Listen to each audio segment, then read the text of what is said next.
Les coulisses du labo, le premier podcast scientifique pensé pour les professionnels de la biologie médicale au Maroc. Les coulisses du labo, un podcast produit par Nexus Diagnostic pour soutenir activement les biologistes dans leur pratique quotidienne et leur montée en compétences. Bienvenue dans cet échange. Nous allons parler aujourd'hui d'un sujet qui est, je pense, vraiment au cœur de nos pratiques, que ce soit en clinique ou bien sûr au laboratoire. Les biais cognitifs.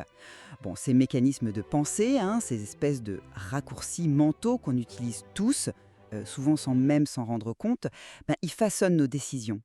Alors la question qui va un peu animer notre discussion, c'est est-ce que ces biais représentent, disons, un risque majeur, une source d'erreur vraiment omniprésente, insidieuse, qu'il faut absolument apprendre à maîtriser? Ou alors est-ce que leur impact réel est peut-être plus nuancé, peut-être même surestimé, et les stratégies pour les contrer sont-elles si efficaces que ça? Bon, pour ma part, je suis convaincue que leur influence est profonde et qu'ils constituent une menace, oui, une menace significative pour la qualité des diagnostics et au final, la sécurité des patients. Oui, alors je suis tout à fait d'accord sur le fait que ces biais existent, et qu'ils sont importants. Personne ne peut nier qu'ils font partie de notre manière de fonctionner, notre fonctionnement mental. Cela dit, j'aimerais quand même apporter une perspective un petit peu différente. Je pense qu'il faut être prudent, avant de leur attribuer systématiquement toutes les erreurs. Évaluer leur impact réel sur l'issue pour le patient, c'est assez complexe en fait. Et puis, l'efficacité des méthodes qu'on propose pour les limiter, elle n'est pas toujours aussi évidente qu'on pourrait le penser.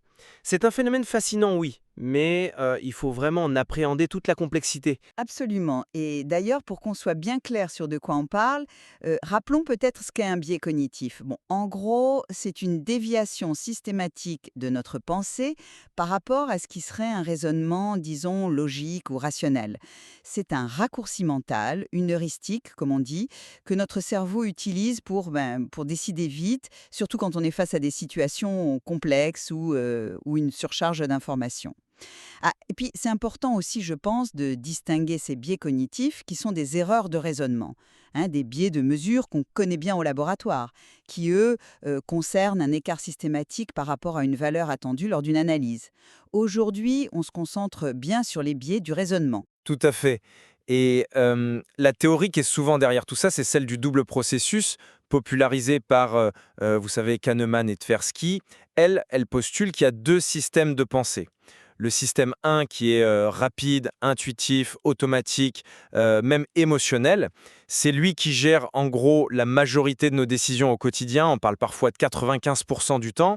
Et puis il y a le système 2. Lui, il est lent, analytique, il demande un effort conscient, il est délibératif. Et donc les biais cognitifs, ils apparaissent souvent quand on se repose trop sur ce système 1 ou quand il prend le dessus sur le système 2, surtout, dans certaines conditions bien précises. Exactement. Des conditions comme le stress, la fatigue, la surcharge cognitive, l'urgence, enfin des situations qu'on connaît tous très très bien dans nos métiers. Et c'est vraiment là que le bas blesse, parce que ces biais, ils sont ubiquitaires. Ils nous touchent absolument tous, peu importe notre niveau d'expérience, notre intelligence, rien à voir. Et le pire, c'est que le plus souvent, on n'en a même pas conscience. C'est ce fameux biais de l'angle mort. On est souvent bien meilleur pour repérer les biais chez les autres que chez soi-même. Or, les conséquences, elles peuvent être lourdes. Il y a des études qui suggèrent que, attention, jusqu'à 75% des erreurs en médecine interne pourraient avoir une origine cognitive. Hmm. Et que 2 tiers des imprécisions diagnostiques seraient attribuables à ces biais. C'est énorme. Oui, ces chiffres, on les voit souvent et c'est vrai qu'ils interpellent. Ils montrent bien, l'ampleur potentielle du problème. Si on prend quelques exemples courants, l'excès de confiance par exemple, cette, tendance qu'on peut avoir à surestimer nos propres capacités ou, la fiabilité de notre jugement clinique. Ça peut nous amener à accorder trop de poids, je ne sais pas, à l'examen clinique au détriment des données objectives du labo par exemple. Ou alors l'ancrage. Le biais d'ancrage, ça c'est, on reste fixé sur la première information qu'on reçoit. L'exemple typique, c'est le patient qui vient pour des troubles sensitifs, bon, et il a un antécédent connu de hernie discale L4, L5. Le risque, c'est de s'ancrer là-dessus, sur cet antécédent, et de ne pas explorer d'autres pistes, comme une sclérose en plaques débutante, mettons. Ah oui, ou le biais de disponibilité. Ça aussi, c'est classique. On surestime la probabilité d'un diagnostic juste parce qu'on a vu un cas similaire récemment ou parce qu'un cas nous a particulièrement marqué. Imaginez un médecin du sport qui voit un coureur avec une douleur au mollet. La semaine d'avant, il a diagnostiqué un syndrome des loges. Eh bien, il pourrait être tenté par disponibilité mentale de reposer ce diagnostic sans forcément creuser à fond d'autres hypothèses, comme une simple faiblesse musculaire ou les conséquences d'un surentraînement. C'est fou comme ces biais s'immiscent vraiment à toutes les étapes du processus diagnostique. Dès la collecte des infos, puis pour interpréter les résultats de labo ou d'imagerie, pour formuler le contexte clinique et même pour le suivi du traitement. Oui, ces exemples illustrent bien les mécanismes, c'est vrai. Cela dit, là où j'apporterai une petite nuance, c'est sur la facilité avec laquelle on établit parfois un lien de causalité direct et surtout isolé entre un biais spécifique et puis une erreur diagnostique qui a eu un impact négatif pour le patient. Il y a une revue systématique importante, celle de Sapoznik et ses collaborateurs, qui a certes identifié de nombreux biais étudiés dans la littérature médicale, mais elle a aussi souligné que finalement très peu d'études évaluaient réellement l'impact final sur les résultats cliniques pour les patients. Et en plus, la qualité méthodologique de beaucoup de ces études est souvent jugée comme faible à modérée. Donc c'est difficile d'avoir des certitudes absolues sur l'ampleur, disons, précise de l'impact de chaque biais pris comme ça isolément. Sous-estimer l'effet cumulatif et simplement l'observation clinique, ce qu'on voit tous les jours. Prenez le biais de confirmation. C'est cette tendance à chercher, interpréter et même privilégier les informations qui confirment nos hypothèses de départ, tout en ignorant ou en minimisant celles qui les contredisent.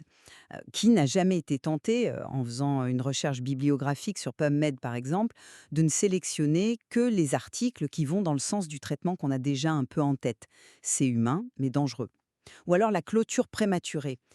On arrête notre réflexion, on accepte un diagnostic comme définitif avant d'avoir vraiment recueilli et vérifié toutes les infos pertinentes. L'athlète fatigué, on pense tout de suite carence en vitamine D, c'est fréquent, et hop, on s'arrête là, sans chercher une éventuelle hyperthyroïdie sous-jacente. L'impact de ces comportements, même s'il est difficile à quantifier précisément à grande échelle, il peut être majeur dans des cas individuels, ça c'est sûr. Prenons un cas concret tiré de la littérature, celui que rapporte Gojanovic et ses collègues. C'est l'histoire d'une patiente de 48 ans, active, sportive, qui souffre d'une douleur à la fesse gauche depuis 3 ans. Elle s'est elle-même auto-diagnostiqué un syndrome du piriforme en cherchant sur Internet. Bon. Elle a vu plein de professionnels, médecins, ostéos, kinés, et elle a reçu une multitude de traitements passifs, massage, ultrasons, ondes de choc, manipulation, sans grand succès finalement. Sa capacité à faire ses activités, comme le yoga ou la course, est limitée, et même la position assise prolongée est douloureuse. Ah mais cet exemple est très parlant justement. L'analyse qui en est faite, elle suggère une vraie cascade de biais. D'abord le biais de confirmation, à la fois chez la patiente elle-même et chez les thérapeutes qui se sont focalisés sur ce diagnostic de piriforme et du coup sur les étirements. Ensuite, le biais d'action. On multiplie les traitements passifs pour avoir l'impression de faire quelque chose, même si leur efficacité est discutable dans ce cas. La clôture prématurée aussi, parce que ce diagnostic initial, peut-être posé un peu vite, n'a pas été suffisamment remis en question par la suite. Et probablement, oui, un biais d'ancrage sur cet autodiagnostic trouvé sur Internet au tout début. Et au final, qu'est-ce qui se passe? Le diagnostic le plus probable, une tendinopathie proximale chronique des ischio-jambiers, il a été manqué pendant très longtemps. Et ce diagnostic-là, il aurait nécessité une approche complètement différente, basée sur le renforcement musculaire progressif, qui a été complètement ignoré au profit de tous ces traitements passifs. Pour moi, c'est un cas où l'accumulation des biais a clairement mené à une errance diagnostique et thérapeutique très préjudiciable pour la patiente. Je reconnais que ce cas illustre bien les écueils possibles, oui. Mais il montre aussi, je trouve, la complexité de l'analyse. Est-ce que l'erreur principale vient uniquement du biais de confirmation des thérapeutes successifs, ou de l'ancrage initial de la patiente sur son autodiagnostic, ou peut-être du biais d'action lié à la pression qu'on ressent parfois de devoir proposer un traitement? C'est difficile, je pense, d'isoler un seul facteur qui serait prépondérant. D'ailleurs, les auteurs de l'article soulignent aussi l'absence d'une évaluation active de la force musculaire chez cette patiente et le manque de considération pour un éventuel déconditionnement chez cette coureuse master, comme on dit. Est-ce qu'on ne peut pas aussi y voir peut-être un manque de connaissances spécifiques ou une application, disons, insuffisante des bonnes pratiques cliniques en médecine du sport? Ça va peut-être au-delà du simple biais cognitif, non? C'est souvent un mélange complexe de facteurs. C'est possiblement un mélange, oui, mais même avec de bonnes connaissances, force, les biais peuvent nous égarer, j'en reste persuadée. Regardez l'étude de Saposnik sur les biopsies cutanées. Elle montre une association significative entre certains biais, le biais d'information, l'ancrage, la représentativité et les erreurs diagnostiques.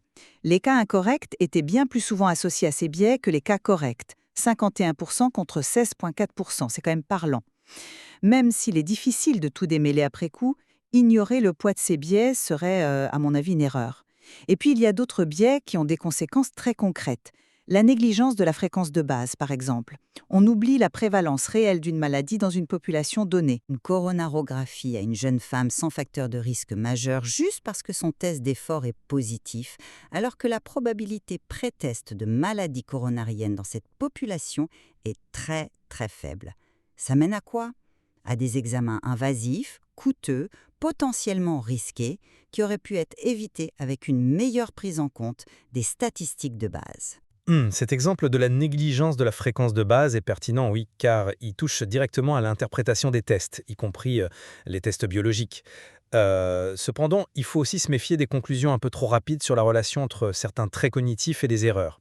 Il y a une autre étude citée par Saposnik, menée en obstétrique cette fois, qui a montré quelque chose d'assez contre-intuitif, je trouve. Une plus grande tolérance à l'ambiguïté chez les obstétriciens était associée à un risque accru de certaines complications comme l'hémorragie post-mortem ou la chorioamniotite. On aurait pu penser l'inverse, non ? Qu'une trop faible tolérance à l'ambiguïté, qui pourrait ressembler à une clôture prématurée, serait plus dangereuse.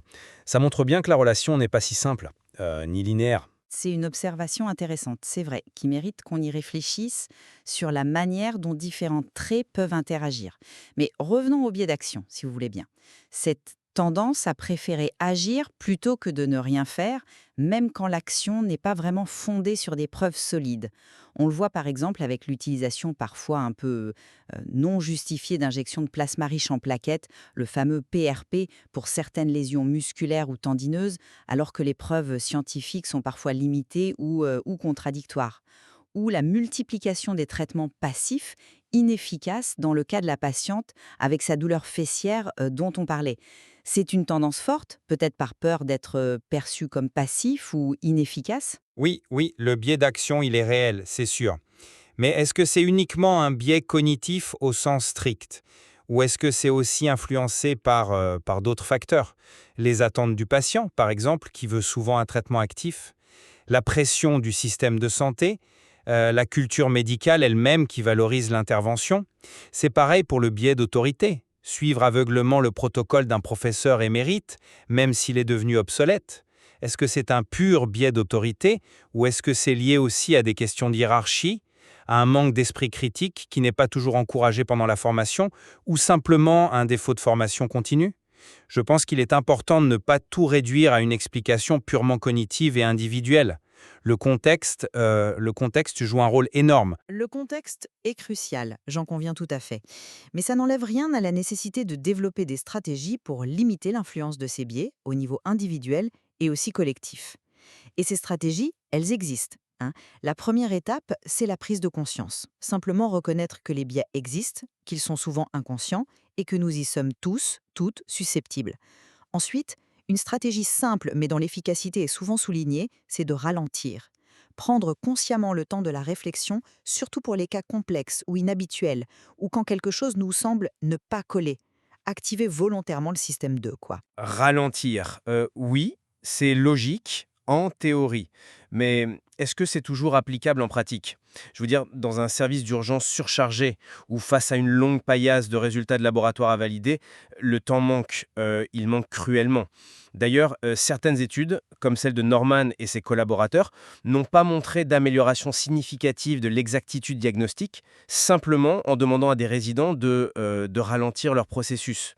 L'efficacité dépend peut-être beaucoup du contexte et du type de tâche en fait. C'est vrai que l'applicabilité peut varier. Mais il y a d'autres approches aussi. La métacognition. Réfléchir activement sur son propre processus de pensée. Se poser des questions par exemple. Qu'est-ce qui pourrait infirmer mon hypothèse actuelle? Est-ce que j'ai bien envisagé toutes les alternatives raisonnables?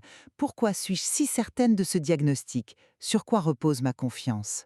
Il y a une technique spécifique comme considérer l'opposé ou envisager l'alternative, qui est considérée comme assez efficace contre le biais d'ancrage et le biais de confirmation. La métacognition, oui, c'est séduisant intellectuellement, mais ça demande une discipline mentale constante et une capacité à l'auto-évaluation honnête qui n'est pas facile, hein.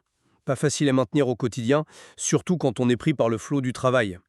Et puis, il ne faut pas oublier ce fameux biais de l'angle mort qui rend difficile de voir ses propres biais. De plus, l'efficacité de la formation spécifique sur les biais cognitifs, elle est débattie. Si elle augmente la sensibilisation, ce qui est déjà une bonne chose, hein, son impact direct sur la réduction des erreurs en pratique clinique réelle semble plus limité, ou en tout cas difficile à prouver sur le long terme, d'après certaines revues de la littérature. L'enseignement isolé des biais, ça ne suffit pas toujours à changer les comportements de façon durable. Je suis d'accord que la formation seule ne suffit pas, c'est évident. C'est pourquoi l'utilisation d'outils plus structurants est souvent recommandée. Les checklists, par exemple. Elles forcent une approche plus systématique. Elles rappellent des éléments importants à vérifier ou des diagnostics différentiels à ne pas oublier. Il y a quand même des preuves de leur efficacité pour améliorer l'exactitude dans certains domaines, comme l'interprétation des électrocardiogrammes ou la réalisation d'examens cliniques structurés. Oui, les checklists peuvent être utiles, mais leur efficacité, elle dépend beaucoup de leur conception et de leur intégration dans le flux de travail. Une étude de Shimizu, par exemple, suggère que les checklists qui sont spécifiquement orientés vers le diagnostic différentiel sont plus efficaces que des checklists génériques de débiaisage. Une checklist mal conçue ou perçue comme juste une contrainte bureaucratique de plus, elle risque de ne pas être utilisée ou même d'être contre-productive. C'est pareil pour les systèmes informatisés d'aide à la décision, hein. Ils peuvent potentiellement réduire la charge cognitive, oui, mais ils peuvent aussi introduire d'autres types de biais ou de problèmes s'ils ne sont pas bien conçus et bien validés. Absolument, aucun outil n'est parfait, on est d'accord. Mais l'une des stratégies qui me semble personnellement les plus prometteuses, c'est vraiment la collaboration et la consultation. Discuter des cas difficiles avec des collègues, qu'ils soient biologistes, cliniciens, radiologues, pathologistes, favoriser une culture où l'on peut exprimer ses doutes sans crainte d'être jugé, créer un environnement de débat sécurisé, comme on dit. L'approche interdisciplinaire où les points de vue se confrontent et se complètent, elle est souvent citée comme étant plus efficace pour réduire les biais individuels qu'une simple addition de compétences, qu'une simple multidisciplinarité. Analyser systématiquement les désaccords au sein d'une équipe, ça peut être extrêmement formateur. Ah oui, là je partage tout à fait l'idée que la discussion collégiale et l'interdisciplinarité sont fondamentales. C'est probablement l'un des remparts les plus efficaces. Cependant, là encore, la mise en œuvre est clé. Une discussion mal structurée, elle peut aussi renforcer les biais dominants au sein du groupe, la fameuse pensée de groupe. Pour qu'elle soit réellement efficace, cette discussion, il faut une véritable culture de sécurité psychologique, il faut des processus clairs pour la discussion des cas, et il faut du temps dédié. Et puis, il faut aussi gérer l'environnement de travail global. La fatigue, le stress, les interruptions constantes, tout ça sont des facteurs majeurs qui favorisent le recours au système 1 et donc au biais. Et là-dessus, les stratégies individuelles ont peu de prise. Agir sur l'organisation du travail et sur la culture de l'institution est sans doute aussi, voire plus important que de former les individus aux biais cognitifs eux-mêmes. Nous sommes d'accord sur l'importance cruciale de l'environnement et de l'organisation. Mais ça n'enlève rien, selon moi, à la responsabilité individuelle de chercher à améliorer son propre processus de raisonnement. Améliorer continuellement ses connaissances cliniques et biologiques de base, ça reste essentiel. Parce qu'une expertise solide aide aussi à identifier et à contrer les biais. Et puis, des techniques plus spécifiques peuvent aussi être explorées, comme l'exercice du pré-mortem. Avant de lancer un projet ou un plan de traitement complexe, on imagine qu'il a échoué et on cherche à en identifier les raisons potentielles. Ça peut aider à contrer le biais d'optimisme, par exemple. L'essentiel, finalement, c'est de cultiver une forme d'humilité intellectuelle, d'accepter notre propre faillibilité et d'intégrer activement ces réflexions et ces outils dans notre pratique quotidienne. L'humilité intellectuelle, oui, c'est en effet la clé de voûte. Reconnaître que nous sommes tous faillibles et sujets au biais, c'est la première étape, indispensable. Mon point principal reste qu'il faut aussi reconnaître, avec humilité également, les limites actuelles de notre compréhension de l'impact précis de ces biais et de l'efficacité réelle et durable des stratégies de débiaisage qu'on propose. Plutôt que de viser une élimination totale des biais, ce qui est sans doute illusoire, l'effort devrait peut-être porter davantage sur la conception de systèmes de travail, des protocoles clairs, des outils d'aide, une bonne organisation des équipes, une culture de sécurité qui rendent les erreurs moins probables ou qui permettent de les intercepter avant qu'elles n'aient des conséquences graves pour le patient. La recherche doit absolument continuer pour évaluer rigoureusement ces interventions dans des contextes réels. Bon, en conclusion, on peut dire que les biais cognitifs sont indissociables de la pensée humaine et donc forcément de la pratique médicale et biologique. Leur influence, souvent silencieuse, elle est réelle et elle peut compromettre la qualité et la sécurité des soins.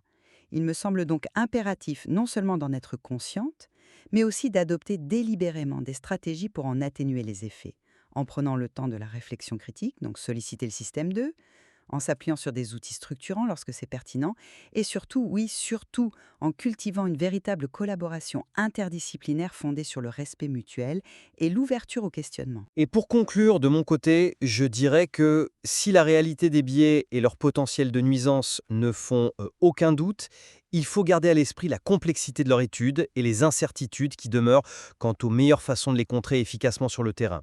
L'humilité, encore une fois, nous commande de reconnaître ses limites.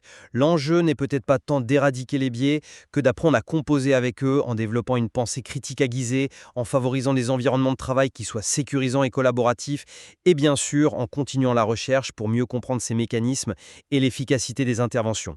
Au final, notre objectif commun reste le même, bien entendu, améliorer constamment la qualité et la sécurité des soins pour chaque patient. Merci d'avoir écouté Les coulisses du labo, un podcast produit par Nexus Diagnostics. Pour plus d'informations, visitez le site www.nexusdiagnostics.ma. À la prochaine.